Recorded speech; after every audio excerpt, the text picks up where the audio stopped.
যে তুমি যদি ভয় করো তাহলে তুমি শেষ, তুমি যদি রুখে দাঁড়াও তাহলে তুমি বাংলাদেশ।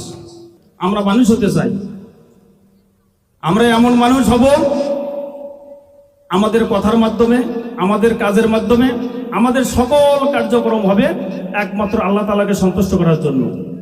যেটা আমি একটু আগেই শুরুতেই হাদিসের মাধ্যমে বলেছিলাম, মান রাজিতু বিল্লাহি রাব্বাও ওয়া বিল ইসলামি দীনাও ওয়া বি মুহাম্মাদিন নাবিয়্যা। আল্লাহ রাসূল সাল্লাল্লাহু আলাইহি ওয়াসাল্লাম বলেছেন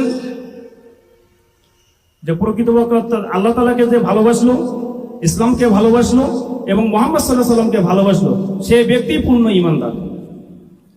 সুতরাং আমি তোমাদের উদ্দেশ্যে বলতে চাই, আমিও একটা স্কুলের শিক্ষক, ঢাকা রামপুরা অর্থাৎ বনশ্রীতে ন্যাশনাল আইডিয়াল স্কুল। এখানেও আমাদের দুইটি শিফট আছে, একটা মর্নিং শিফট, একটা ডে শিফট। এই শিফটে প্রায় 12,500 স্টুডেন্ট আছে, 12,500 স্টুডেন্ট। সেখানে শাখা আছে 4টা, স্কুলের শাখায় আছে 4টা ভবন। তো সেখানে আমরা তো হাজার হাজার স্টুডেন্টের মধ্যে কথা বলি, এরকম বিশৃঙ্খলা আমার চোখে লক্ষ্য করিনি।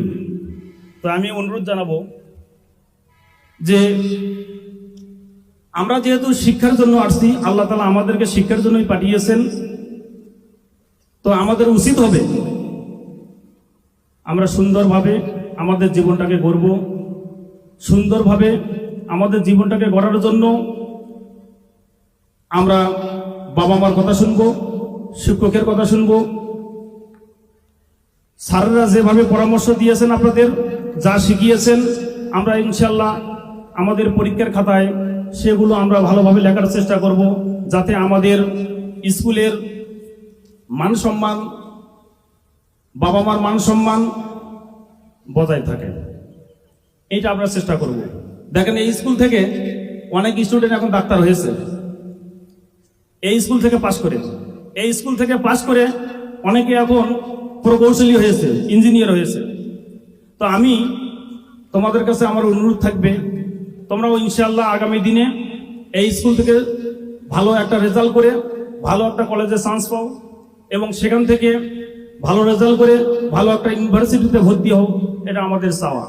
এবং এই স্কুলের মান সম্মান যাতে তোমরা ধরে রাখতে পারো বিগত বছরগুলোতে যেরকম রেজাল্ট হয়েছে। সুতরাং আমি বলতে চাই, বাংলাদেশে নতুন আর কোনো আইএমএ জাহিলিয়াত